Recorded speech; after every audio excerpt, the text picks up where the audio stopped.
Cat, co-host. Sirach the cat, the dopest cat in all Web3. Here, Mhm. 36 of the Block to Block podcast, the best podcast in the world for all things Web3. Here we break down the technology, what's going on in the market, and the ways in which you can benefit. I am NFT and Jai, And I am Web3 Wayne. and over here the talk is different. Always different. And before we start our different talk, we gotta give you the disclaimer. We gotta do it. So this podcast is for general information purposes only. In no event will we be liable if you lose your cheese, cheddar, mozzarella, provolone. So please consult a financial advisor or any other certified professional, and let's get into the podcast. Let's get into this podcast. This is a special edition. This is the birthday edition because Web3 Wayne Man, has just turned 28. He's so yes, young, sir. so Yes, youthful. sir. Happy birthday. Sir. Appreciate you, my good brother. Appreciate you. Yeah, man. Another backache. It's a new one every year. So appreciative, appreciative. Yes, Right. sir. I'm, Yes, I'm sir. this man getting older, y'all. Older and wiser. Right. We touching 30, man. We touching 30 real soon. Both Yeah. of us. Yeah, I'm 1 year older. I turned 29 last month on March the 1st. So we're getting closer, y'all. Getting closer. But Yeah. with that, this is going to be a special edition episode. We're going to really focus in on one topic that has been contentious lately within the news, and that is CBDCs. You may be asking yourself, what is a CBDC? If you are asking yourself that, that means you haven't been watching every episode of Block to Block. So make sure you like, comment, subscribe, share with your loved ones, and watch every episode of Block to Block because we cover these topics and more in depth every week. So but of course, it's always great to do a refresher course. So we're just gonna like really talk about what is a CBDC, what are some of the pros and cons of them, and what's happening on the global scale. So just to start off, a CBDC is a central bank digital currency. Is the digital form of the central bank money that is backed by the full faith and credit of the government. So think about your fiat money, like in the United States, your US dollars, but in digital form. And it has the benefits of a physical dollar being like the full faith and credit of the government, but it's just digital. And how it's different from cryptocurrency is these central bank digital currencies or CBDCs, hence the name, are not decentralized. They're centralized and have the central authority of whoever governmental central bank there is. And from a technological standpoint, crypto has to be on a blockchain in order for a cryptocurrency to exist. A CBDC doesn't have to be on a blockchain. So that's the difference. It can be on the blockchain, but it doesn't have to be. And if a CBDC is on the blockchain, then it's most likely not the decentralized version that we've seen with like a Bitcoin or Ethereum. It would be like a centralized, permissioned blockchain network. And so those are like really the big differences, if you will. Similar to like cryptocurrencies, CBDCs try to solve for many of those things in terms of like having that digital element, but it is centralized and it is like backed by the government. So seeing like we won't really see those crazy price fluctuations like we see with like your traditional cryptocurrency. But Mhm. that's what it is So on a high scale, high level. yeah, and and to clarify for the people, and maybe this is something too we have to look into ourselves, right? Like, what is the U.S. government's exact plan with CBDCs, right? So, like you said, it could be on the blockchain. It doesn't have to be on the blockchain. I know one big thing about that blockchain technology is solving for that double spend, which Exactly. allows for the digital currency to now in some way replace cash because you're able to say, okay, I know for certain that, this person gave this money and now this person has received this money. This is what they have. This is what this other party has. So, um, it's probably there is going to be some blockchain. The thing about, crypto is that that's on a public blockchain, right? So everybody can Mhm. see it versus, with a CBDC. And you said that it's going to be a permission blockchain, so only certain people will be able to really go in and see those blockchains, and they can, you know, government agencies, your FBI's and police IRS. departments. Exactly. Yeah, right, right. So I mean, there's things to consider there, um, but there are some good things that come with CBDCs as well. So first and foremost, the convenience, right? We all have gotten used to using your Cash Apps and your Venmos or even your Zelle, which is connected to your a lot of bank accounts, right? So CBDCs would make your cash, your currency easily accessible and used for everyday transactions, making them more convenient than physical cash, right? Or even traditional bank accounts. So similar to what the technologies that we just mentioned, you can perform peer-to-peer transactions, online purchases, and much more. And kind of going back to the idea of the traditional bank accounts and how it can be more convenient, one thing that is, really good about CBDCs.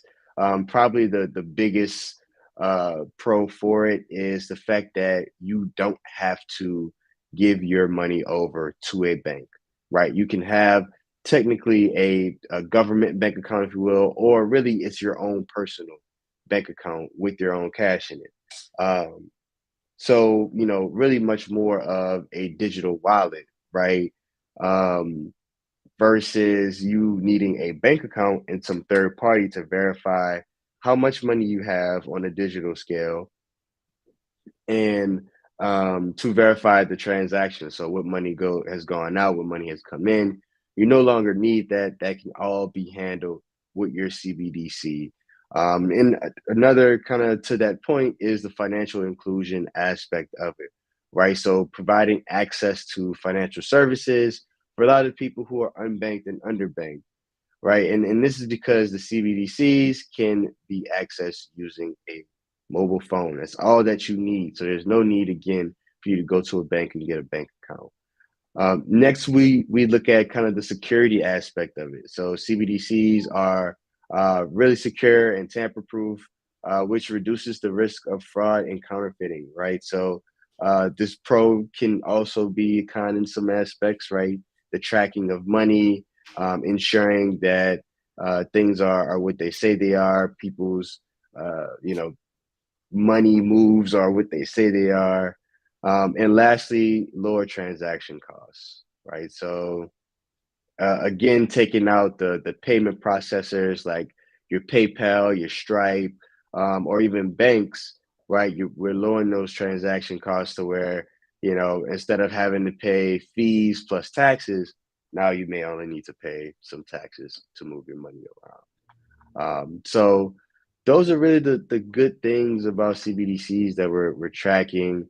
Um, and there's always pros and cons when you're looking at these new technologies, especially if the government is involved.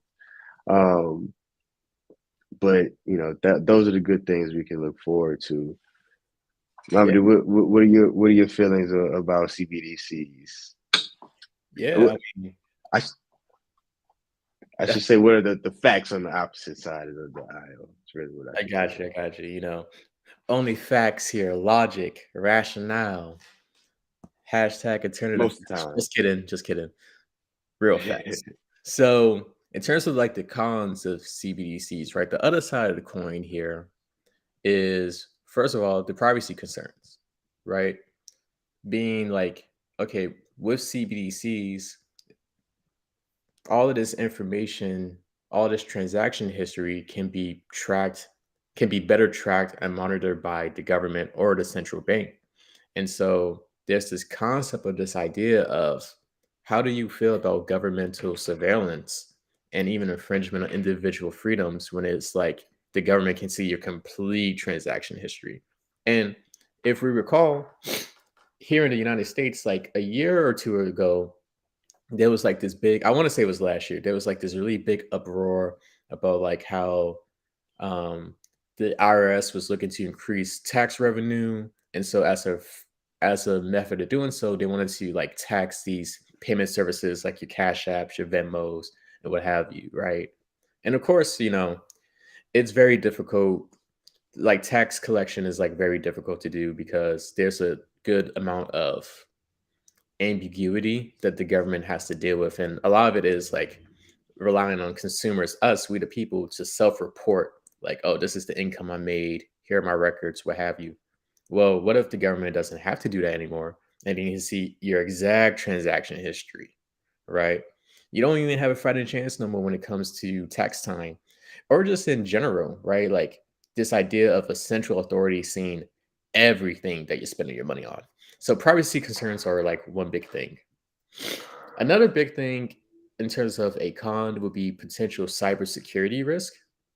CBDCs can and are vulnerable to cyber attacks and other security breaches, which could result in like the loss of funds and even personal information, right?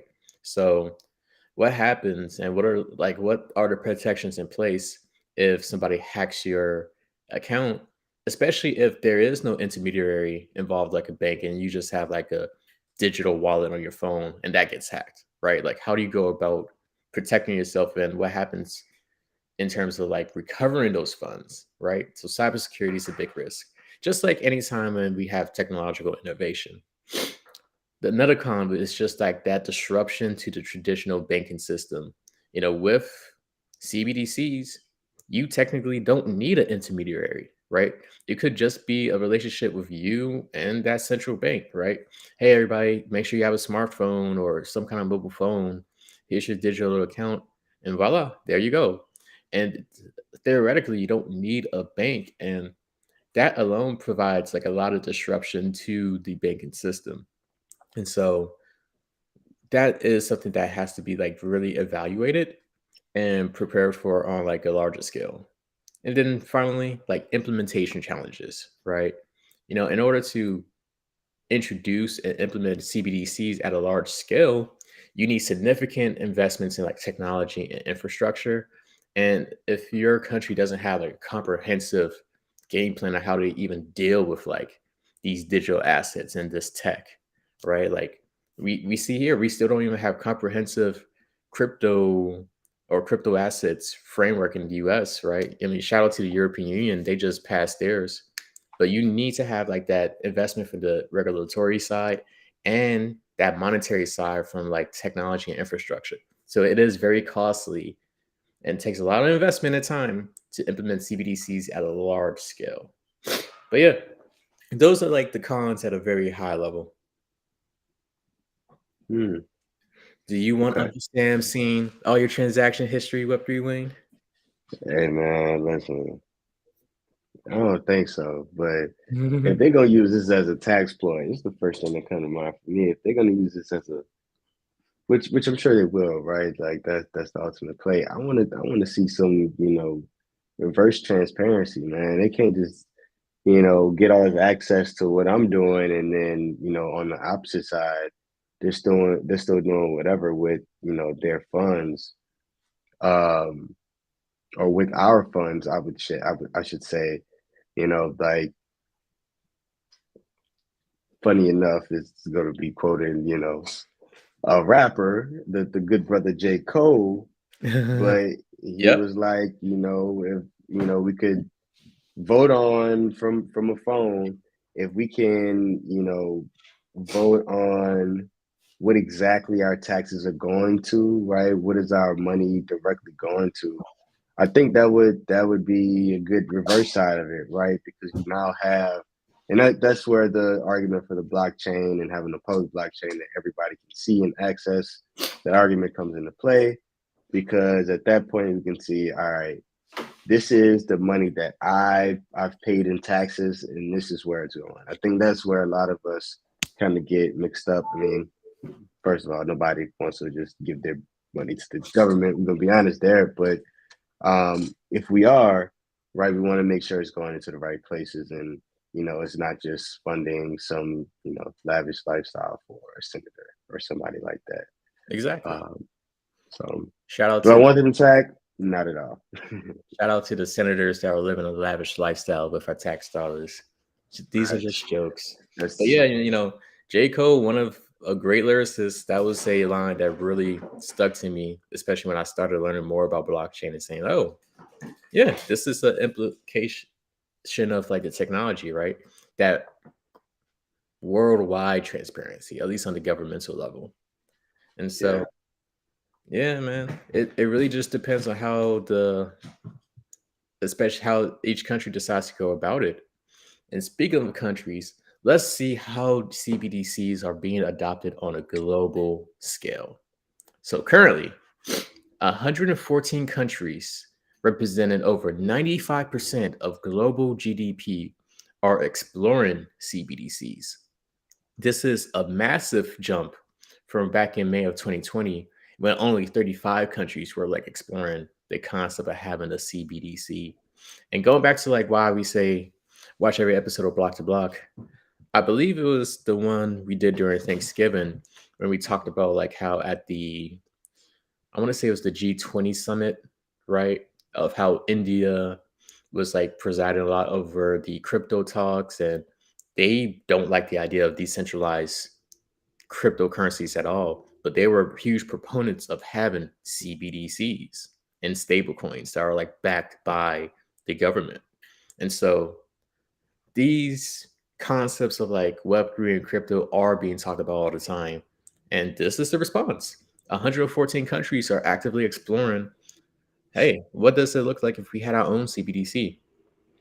11 countries so far have fully launched a digital currency, right? China is one. They had a pilot program which reached over 260 million people. So, just for context, like in the US, I think we have like a population of like 350 million or something of that nature. So, almost the size of the US has been like tested like this aspect of like a CBDC. You know, I was seeing on the news recently, like I've been hearing rumblings about it for a long time in Nigeria. They have like their own CBDC that they're expanding and launching out. And, there's some pushback, of course, within the country with it, but they're actively rolling it out. And Jamaica is the latest country to launch theirs with their Jam Dex CBDC.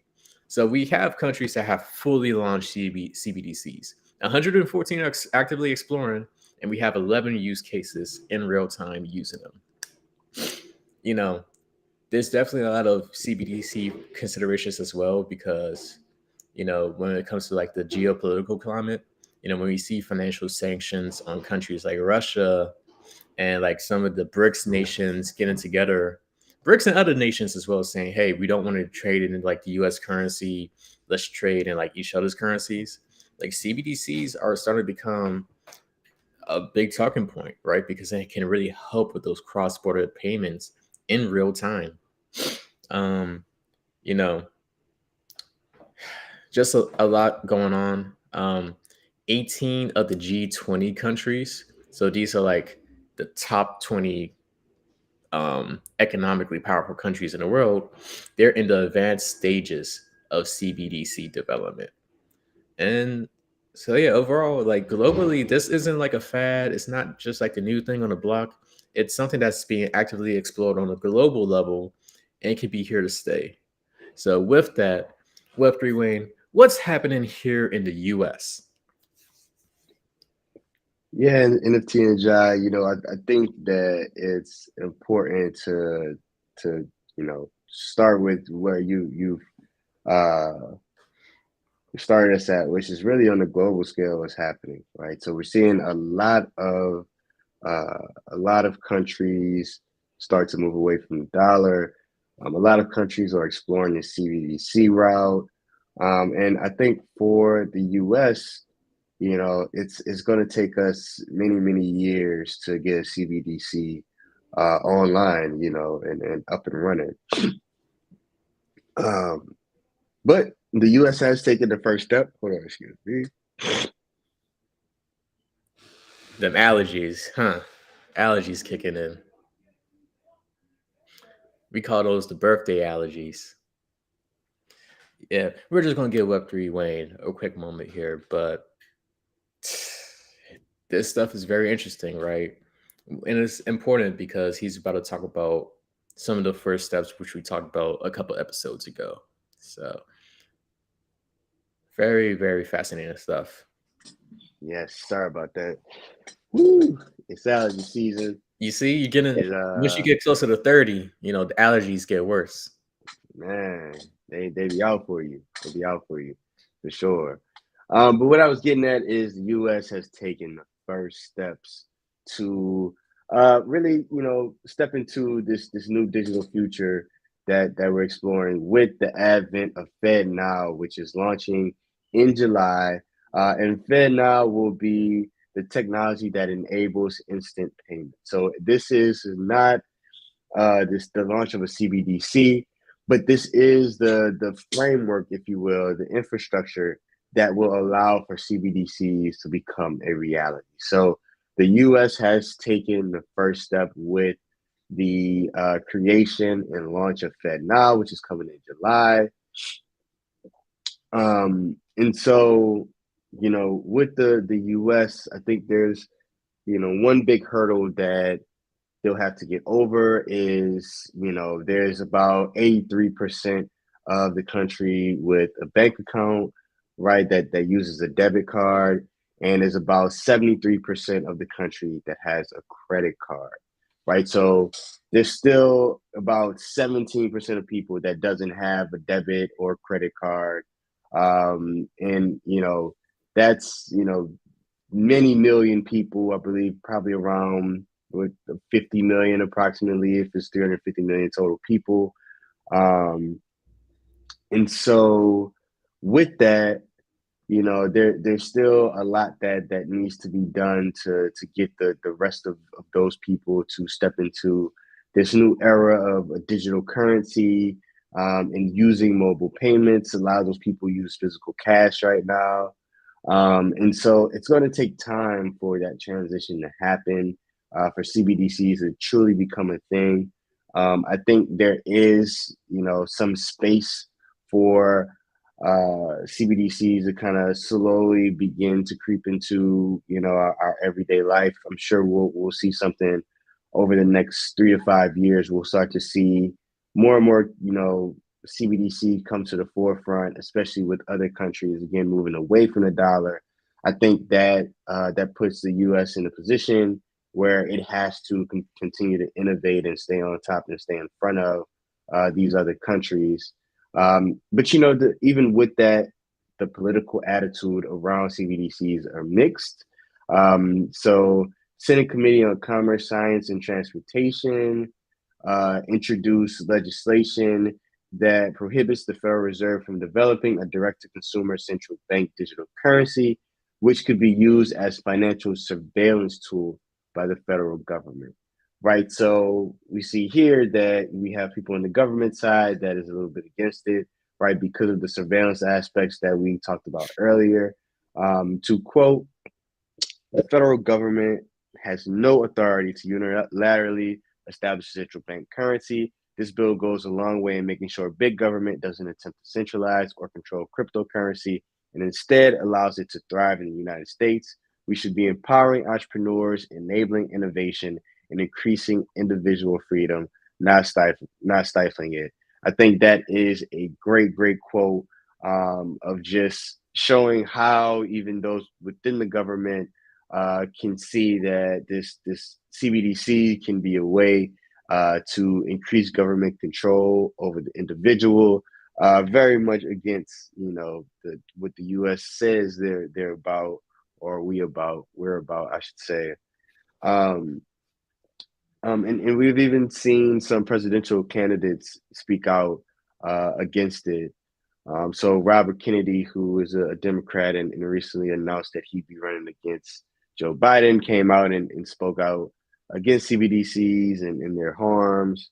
And so we have just some mixed feelings, right? On the one hand, we have the government, we have the Federal Reserve that's creating this FedNow system and exploring these CBDCs.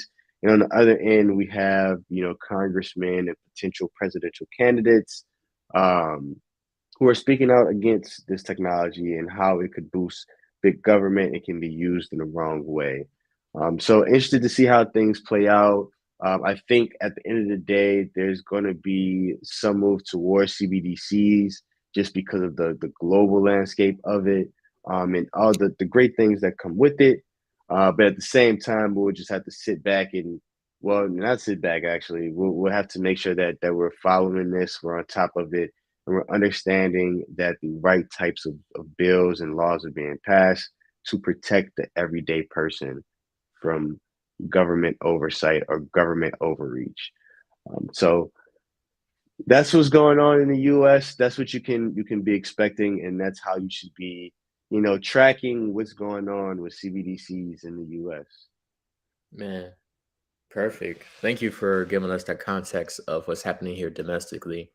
You know, in terms of for you, the viewer, right, you may be thinking, wow, this is all dope information. I should make sure I like, comment, subscribe, and share all my loved ones and rate us with 5 stars on audio platforms.